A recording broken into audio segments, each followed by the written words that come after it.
Hi అండి, welcome to our channel. మన ఛానల్ని ఫస్ట్ టైం కనుక చూస్తున్నట్లయితే సబ్స్క్రైబ్ చేసుకోవడం మర్చిపోకండి.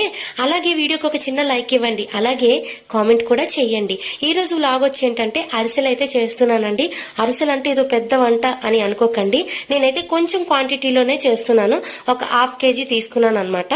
ముందుగా హాఫ్ కేజీ బియ్యాన్ని ముందు రోజు రాత్రి నానబెట్టుకున్నాక తెల్లవారు లేసాక అది బాగా కడుక్కొని పిండి అయితే ఆడించుకోవాలి.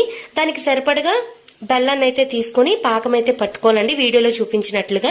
దాని తర్వాత పాకం అయిపోయాక ఈ పిండి అందులో వేసి బాగా కలుపుకోవాలి. ఆ పాకాన్ని ఉండలుగా చేసుకొని హీట్ అయిన ఆయిల్లో వేసి ఫ్రై చేసుకొని బయటికి తీసిన తర్వాత గట్టిగా ఒత్తుకొని పేపర్ మీద అయితే వేసుకున్నామండి. నాకైతే మా ఆయన కూడా హెల్ప్ చేస్తున్నాడు. ఫస్ట్ టైమే చేసినా కూడా చాలా బాగా అయితే వచ్చాయి. వీలుంటే మీరు కూడా ట్రై చేయండి, ఎందుకంటే అరిసెలు ఒక్కల వల్ల కాదు కాబట్టి మా ఆయన అయితే ట్రై చేశారు. మిగతా పిండిని ఏం చేసామంటే అరిసెలు అటు ఇటుగా వస్తున్నాయి కాబట్టి ఉండల్లాగా అయితే వేసుకున్నాం అనమాట. Bye bye.